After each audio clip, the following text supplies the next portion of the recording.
तर मुख्यमंत्री एकनाथ शिंदे आता बोलतात, बघूयात. खरं म्हणजे आज आगळी वेगळी एन्व्हायरमेंटल सस्टेनेबिलिटी समिट 2024चं आयोजन आज या ठिकाणी झालेलं आहे. याचा पुढाकार पाशा पटेल यांनी घेतला आणि देशभरातले लोक या बांबू क्षेत्रामध्ये काम करणारे आणि जगभरातले जे तज्ज्ञ आहेत तेही या परिषदेमध्ये सामील झालेत. मी त्यांचं मनापासून स्वागत केलेलं आहे. आणि एक बांबू किती उपयोगी आहे आणि त्याच्यापासून काय काय फायदे आहेत. ऑक्सिजन मोठ्या प्रमाणावर त्यातून सोडलं जातं, कार्बन डायऑक्साईड शोषित केला जातो आणि त्यामुळे खूप मोठ्या प्रमाणावर पर्यावरणाला याचा लाभ होतो. आणि बांबूपासून कितीतरी प्रकारचे जे प्रॉडक्ट आहेत, म्हणजे फर्निचर आहे, त्याचबरोबर मोठमोठ्या एअरपोर्ट, 5 स्टार हॉटेल, इतर ठिकाणी स्ट्रीट फर्निचर, सगळीकडेच याचा वापर होतो. मोठ्या प्रमाणावर वस्तू बनवल्या जातात. बांबू ज्वेलरी बनवणाऱ्या देखील एक बांबू लेडी नीरा शर्मा म्हणून त्याही आल्यात. पण त्या बांबू ज्वेलरीमुळे या आदिवासी महिला असतील, आपल्या गरीब महिला असतील, बांधव असतील, यांना मोठ्या प्रमाणावर अर्थकारण त्यांचं बदललं आहे. आणि म्हणून या बांबूमुळे आज बांबूला आपण MREGS-मधून आपलं सरकारच्या माध्यमातून हेक्टरी 7 लाख रुपये लागवडीसाठी देतो. आणि बांबू जे पीक आहे जे दुर्लक्षित होतं ते आज मेनस्ट्रीममध्ये येताना आपण पाहतोय. अनेक जिल्ह्यामध्ये, माझ्या गावी देखील सातारामध्ये 10,000 हेक्टर बांबूची लागवडचं क्लस्टर करण्यासाठी लोकांनी कन्सेंट दिले. जिल्हाधिकारी तिथं काम करत आहेत. सोलापूरमध्ये तिथं लातूरला मोठ्या प्रमाणावर काम सुरू आहे. आणि जवळपास आपल्या राज्यामध्ये 10 लाख हेक्टर जमिनीवर बांबू लावण्याचा संकल्प आहे. या माध्यमातून मोठ्या प्रमाणावर शेतकऱ्यांना पैसे मिळतील.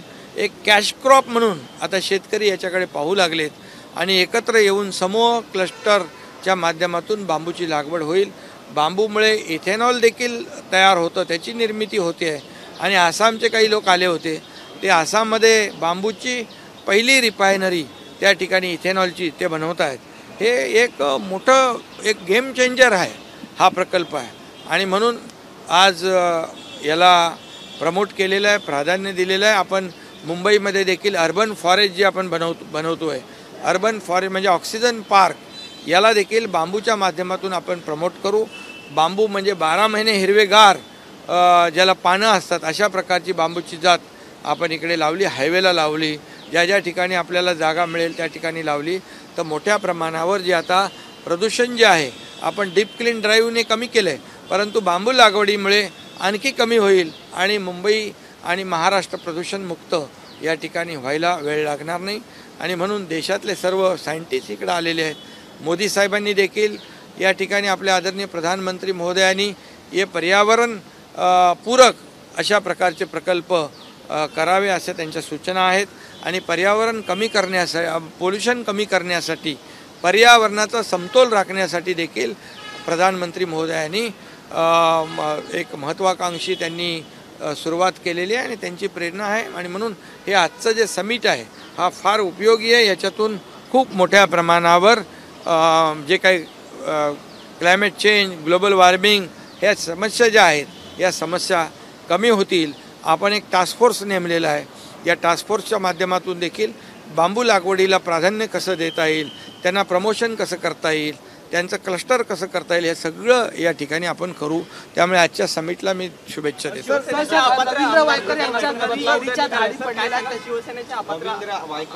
शिवसेनेच्या आमदार अपात्र प्रकरणाचा उद्या निकाल आहे.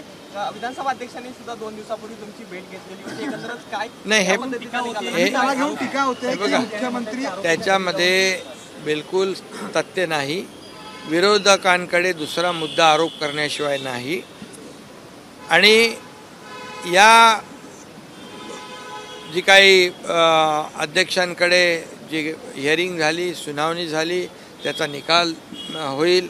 पण मी आपल्याला एवढं सांगतो, लोकशाहीमध्ये बहुमताला महत्त्व आहे. आणि बहुमत आज आपण पाहताय की पहिल्या दिवसापासून बहुमत आमच्याकडे आहे. लोकशाहीमध्ये बहुमताला महत्त्व आहे. विधानसभेत देखील बहुमत आहे, लोकसभेत देखील बहुमत आहे.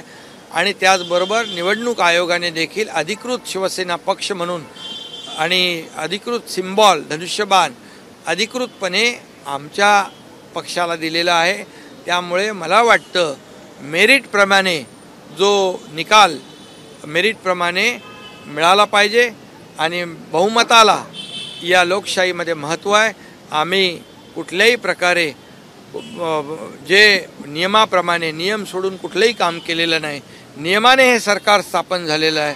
घटनेने दिलेल्या अधिकाराप्रमाणे हे सरकार स्थापन झालेलं आहे आणि त्यामुळे बहुमत लक्षात घेऊनच निवडणूक आयोगाने, मी पुन्हा एकदा सांगतो की आम्हाला पक्ष म्हणून शिवसेना आणि धनुष्यबाण रेकग्नाइज त्यांनी केलेला आहे आणि मला वाटतं, मला खात्री आहे, अपेक्षा आहे की मेरिटप्रमाणे निकाल लागायला पाहिजे. आमदार रवींद्र वायकर यांच्या घरावर ईडीचे ठाकरे गटाचे नेते रवींद्र वायकर यांच्या घरावर ईडीची धाड पडलेली आहे. जोगेश्वरी येथील नाही, त्याचे मला माहिती नाही, मी पाहतो. ही राजकीय आमच्या ईडी आमच्या महाराष्ट्र सरकारच्या हातात आहे का? आणि ईडी जे आहे, आणि जर समजा ज्यांच्याकडे काही चूक नसेल तर नाही, त्याला डर कशाला असली पाहिजे? त्यामुळे कुठल्याही प्रकारची सूड भावनेने राजकीय आकस ठेवून कुठलंही काम आमचं सरकार करणार नाही. नाही तर तुम्हाला माहीत आहे की कोविडमध्ये काय भ्रष्टाचार केलेला आहे, कोविडमध्ये किती पैसे खाल्लेले आहेत. डेड बॉडी बॅगमध्ये पैसे खाल्ले, खिचडी 300 ग्रामची 100 ग्राम केली, त्या ऑक्सिजन प्लांटमध्ये पैसे खाल्ले, हे सगळं रेकॉर्डवर आहे. मग आम्ही त्यांना काय म्हणायचं? कपन चोर म्हणायचं का खिचडी चोर म्हणायचं? मी अगोदर पण म्हटलेलं आहे. त्यामुळे आरोप करताना पहिले तर जे आहे त्या पुराव्याशिवाय कोणी आरोप करू नयेत आणि कोणाला घाबरण्याची काय आवश्यकता आहे? जे काय होईल, दूध का दूध, पाणी का पाणी, आणि कर नाही त्याला डर कशाला असली पाहिजे? आणि पुन्हा एकदा सांगतो, आमचं सरकार आकसापोटी, सूड भावनेपोटी कुठलीही कारवाई केलेली नाही, करणार नाही. जे आम्ही लोकहिताचं काम करतोय, या राज्याला पुढे नेण्याचं काम करतोय, तुम्ही बंद पडलेले प्रकल्प आम्ही त्याला चालना देतोय. आज सगळ्या राज्यामध्ये प्रकल्प सुरू आहेत.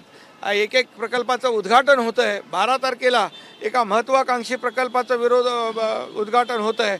अशा प्रकल्पांना ज्या विरोधी पक्षाने विरोध केला त्याला आम्ही चालना देतोय.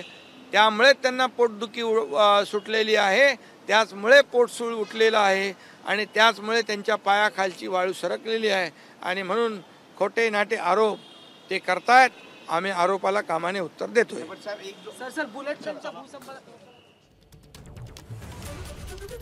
तर कर नाही त्याला डर कशाला, असं मुख्यमंत्री एकनाथ शिंदे यांनी या ईडी कारवाईबद्दल प्रतिक्रिया दिलेली आहे. एबीपी माझा, उघडा डोळे बघा नीट.